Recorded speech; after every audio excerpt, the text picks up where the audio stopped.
Okay, good morning. We'll start off today talking about the homicide that we had yesterday. I'll preface this by saying we're really early into this investigation and there's a lot of questions that we don't have answers to. I can tell you what we know so far, but the call came in about 4:21 yesterday, Sunday afternoon. This was at Dunham Park, which is in the 1300 block of South Marion Road. There's a road that goes in there and then a parking lot for some of the ball fields, and this took place at basically the farthest west end of that parking lot. We had a large group of people that gathered there. We believe that everybody knew each other. We're not sure the purpose exactly of why they gathered together, but we know that they all met there. Something happened, and then gunshots happened after that. So we had a few calls about a bunch of gunshots that happened. I don't have an exact number. There were multiple shell casings that were found on the scene. We had 4 people that were hit by bullets. 1 person died on scene. 3 others were taken to the hospital by friends or acquaintances. The 1 person that died is a 29-year-old from Sioux Falls. His first name, I'll just spell it, Joshau. Middle is Antrell. Last is Allen, Allen, and he's a junior. This next person is a 27-year-old man from Sioux Falls. He was hit multiple times in the legs and torso. We had a 40-year-old man from Sioux Falls that was struck in the face, and a 26-year-old man from Sioux Falls that was struck in the shoulder. There's a lot of work to do. Obviously, tracking down people that were there or have information is probably the biggest thing that we're looking at this point in time. There's still work to do out at the park. The park remains closed. Detectives will be out there processing the scene, looking for pieces of evidence, and really just trying to get any information that they can. Time frame on when the park would open is probably this evening, but there's really no set time frame for that. So that's most everything. You know, we know there's a lot of people there. Not everybody stuck around, and if people have information, we want them to call police or Crime Stoppers. This is a case where there's no piece of information that's too small. So if you have anything, if you've heard anything, if you know anything directly, call police or call Crime Stoppers. I think that's pretty much all I have at this point, but I'll answer questions if I can. Any possible gang affiliation with this? So the gang affiliation, I don't know that we could say this at this point in time. That's probably one of the things that is too early to be able to know for sure. We just know that there was a lot of people gathered there, so we don't know if there was, if it was related to gang activity or not. Do you have the weapon? That I'm not going to disclose. There's a lot of processing to do. There's evidence that we've collected, the different aspects of this investigation, but I'm not going to go into the specific details. I can say that the shell casings that were found were all handgun casings, various. Some were 9mm, some were other calibers. Do we think this was like a pre-planned thing or like premeditated, or was this something that just was a dispute out there? Yeah, and that's another piece that we're looking at. I'll just kind of go back to that. We know that a group of people gathered there. The specific reason, we don't know why, if it was something they planned, if it was a chance meeting, what happened once they met, the reason that they met. We don't have answers to those questions at this point. And is the suspect still on the loose? Well, we don't, no arrests have been made. No arrests. Yeah, we know that 4 people were shot, 1 died, 3 other people were shot. I should phrase that differently. But 1 person died from gunshot wounds, 3 other people were shot. We don't have any arrests at this point in time, and that's why obviously we're looking for information, is trying to figure out what happened, who was all involved, and ultimately who fired the gun or guns. Did this come in as a 911 call, or was it because people went to the hospital that you guys were alerted? I believe it was a 911 call was the first thing that happened, and then obviously there's certain situations when hospitals have to notify police. Gunshot victims is one of them, so they would have notified us as well. But I don't know what the sequence or order of events was. You might not be able to answer this, but multiple weapons or just one weapon, or do you know? Multiple The suspects, shell, one suspect? I don't have answers to the short answer is I don't have answers to any of those. The shell casings that were found, there were multiple calibers. That would obviously indicate different guns were involved. Number of guns, we don't have answers to. Number of shooters or potential shooters, we don't have answers to that either. So, back to the casings though, you've got 9mm and others, is that more than one other? Or is it so, how many different variations of caliber do you have? That I don't remember. I know there was more than one caliber. I know 9mm was mentioned. I think the other was a 40 caliber, but I'll have to do some checking on that. Okay. And I don't know if it was just those two caliber or if there were other calibers involved, but they had told me that there were multiple calibers. So I'll have to do some checking, but I can let you know. Was there anything going on at the park at the time? Any events? Like any events, I don't think there was anything going on at the park at the time. I'll have to check on that too. I doubt it, but I don't think there was anything. What was the police involvement in the lockdown at the hospital? That's the hospital's decision to do a lockdown. So I would say that's similar to when a school does a lockdown or a shelter in place, the hospital's doing the same thing. They have their criteria, I guess, and so we're not in a position where we can tell a business or an organization that they need to lock down. So they made the decision to lock down. You'll have to check with them about why that took place. It was there, emergency room there, on Marion Road. A local hospital.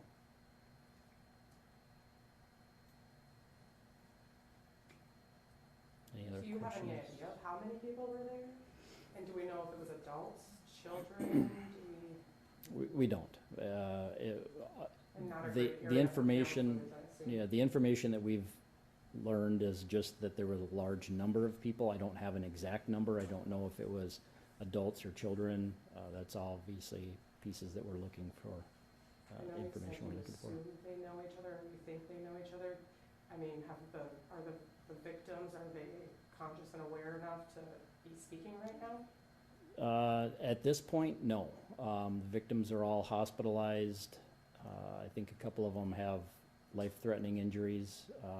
We were able to get really brief information, but really no details right at the initial onset when they were taken to the hospital. So that's part of the thing, is we have to wait for them to get their medical care. That's obviously the highest priority, is that they get treatment.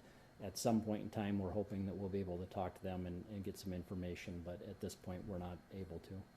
Do you know how many homicides that puts us at for Minnehaha County this year? This is the 6th homicide for Sioux Falls. I can't speak, I don't think the county has had any, but yeah, we had one in March that was downtown. We had the shooting in June where 3 people were killed, and then the one involving the juvenile just last week and a half ago, and so this would be number 6.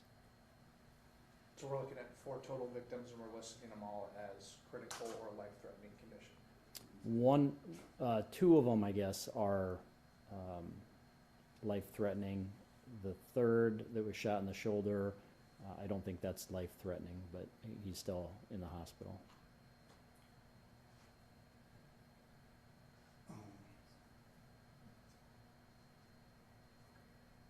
So what is the investigation looking like moving forward, since you guys don't really know who was there outside of the victims and the suspect? I mean, Yeah, how I mean, are you guys gonna figure out all of those people? well, whether you're counting this them? is really no different than any investigation that police do. When something happens, we have to track down people that were there and find out what they know, what information they know. And so this is really no different. Obviously, it's a much bigger crime that happened when people are shot and somebody loses their life, but the end result is the same, as we need to track people down. And so sometimes it's tips that come in, sometimes it's through interviews, sometimes it's a combination of that.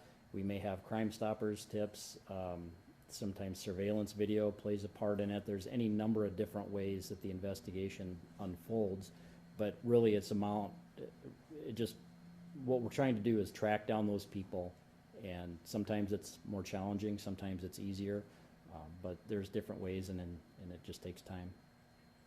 Are we able to confirm how the victims were transported to the hospital? The 3 that were shot were taken by either friends or acquaintances. So they were put in personal vehicles and driven to the hospital. Was it one vehicle or multiple vehicles? That I don't know. My hunch is, multiple vehicles, but I don't recall that for sure. I'll have to check on that. Can you go through the ages and injuries again, and maybe give me the spelling one more time on the deceased? Sure, the victim that died, his first name is Joshau, middle is Antrell, last is Allen, Allen, Jr. He's 29 from Sioux Falls. The first, this is no particular order, but the first one is 27, a male from Sioux Falls. He had multiple wounds to his torso and legs. We had a 40-year-old man from Sioux Falls that was shot in the face. And then a 26-year-old man from Sioux Falls that was shot in the shoulder.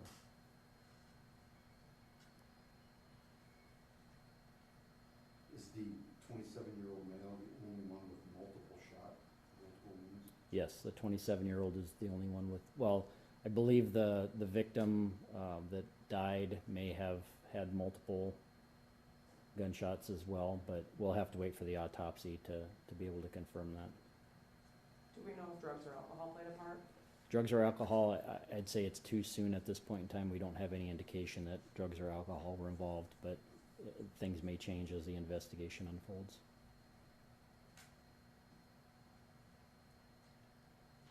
Anything else on that? Okay. I've got one other, Sam, just give me, sorry. let the chief weigh in. Yeah. And again, I can't answer questions. Sam's done a good job of telling you all that we can. But I think it's just important for us to stress this point, and you guys have picked up on it. There are multiple people that were there. People know exactly what happened. We rely on cooperation from the public to help us out in these circumstances. Crime Stoppers is a great tool, great way to provide information, even if you don't feel comfortable providing information. And it's something that has been very key for us in the past. So again, we have 3 people in the hospital, 1 person deceased. It's important that that is accounted for and that people cooperate and use Crime Stoppers if they feel comfortable to provide us information that they have, because we have a job to do and we're very good at what we do. Again, I think a lot of the questions we have, we're still within 24 hours of this. The investigation is unfolding by the minute as our staff work through this. But again, you can play a big part by providing some information through Crime Stoppers. So just my consideration for you in this topic. So thanks, Sam. Sorry to interrupt, but just Okay, the only other thing on the log was another shooting that happened. This one, thankfully, no injuries have been reported. This was early Sunday morning, about 3:15 a.m., and this was in the 2300 block of West Madison Street. There was some type of gathering that took place. I think there was kind of like a after-hours gathering. We're not sure exactly what happened, but this was another one we got a lot of phone calls about gunshots that happened. We found 17 casings on scene. There were people that called in. We had multiple 911 calls, and a lot of people gave a description of a vehicle that the suspect was in. We had an officer that saw that vehicle. It was a Dodge Durango. They tried to stop it, and the Durango took off, and so there was a pursuit that happened. They ended up going through a little bit of a neighborhood, kind of around the event center, and then west on Russell, and that Durango ended up crashing near Russell and I-29. There were 4 people in the vehicle. All of them got out and ran. We were able to catch 3 of them. Turns out that vehicle had been reported stolen out of Minneapolis. We're not sure what led up to the shooting, why it took place, but we had there was a gun that was found in this one. We had a person that was arrested. All 3 of them were charged with possession of a stolen vehicle, fleeing, and obstruction. One person that had the weapon was charged with committing a felony with a firearm and then concealing a dangerous weapon with intent to do a felony. His last name is Allen, Allen. First is Javon, Jevon. Middle is Latrell, Latrell, and he's 26 from Sioux Falls.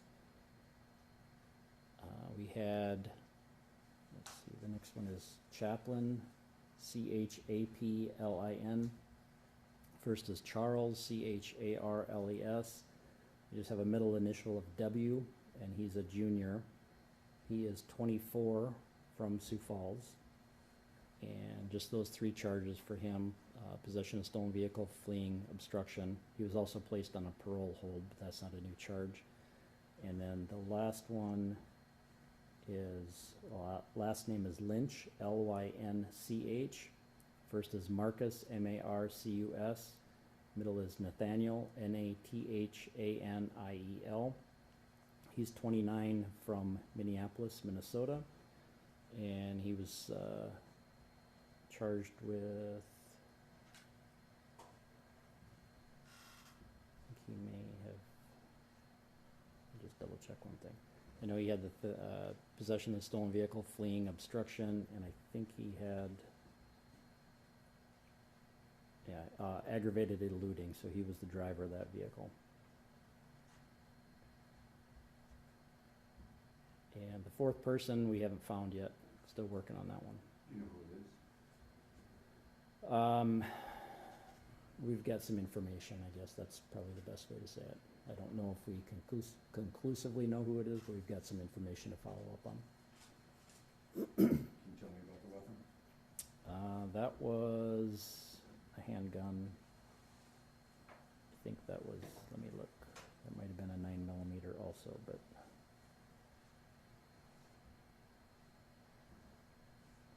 I don't believe it was reported stolen, if that's what you're looking for. But Always.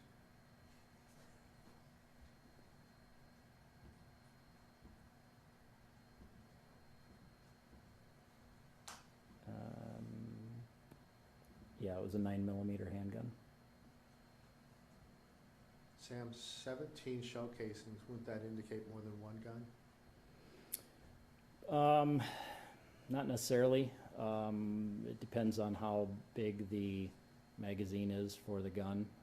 Sometimes they have different sizes, but it's certainly, there is a possibility that there could be more than one. It's a lot of shell casings, but there is also a possibility that it could have all come from one gun.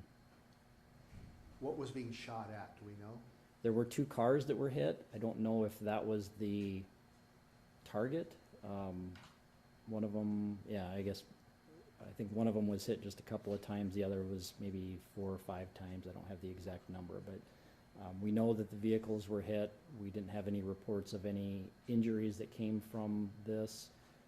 I don't think they found any blood on the scene either, so obviously blood would be an indication that somebody was shot, but we didn't have any of that, so. Were those vehicles empty or were there people in them? At the time of the shooting, I guess we don't know that at this point. So, I don't know what the intended target was or why the gunshots happened. Can you give me the address again? 2300? 2300 block of West Madison Street.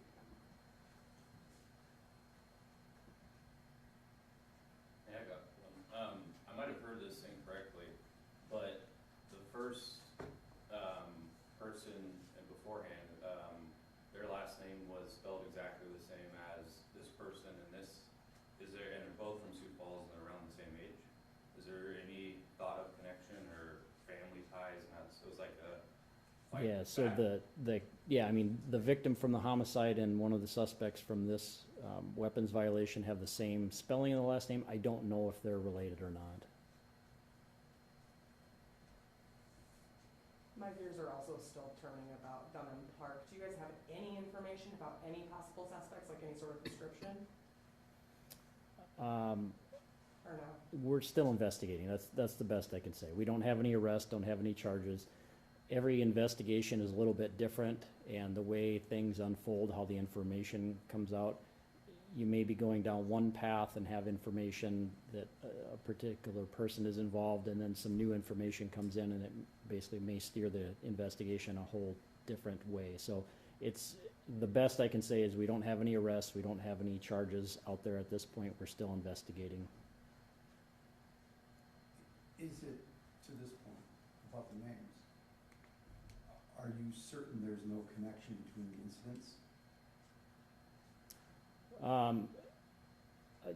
I guess we don't know. I mean, that's the short answer, is there's too many unanswered questions with the homicide, and then obviously with the shooting. I mean, we have 3 of the 4 people that were in that vehicle. We believe we have the gun that was recovered from that second shooting. We don't know if these things are related or not. I mean, as both investigations unfold, as we learn more information, maybe we can put things together, but at this point, we don't have any information to say that they are or are not linked.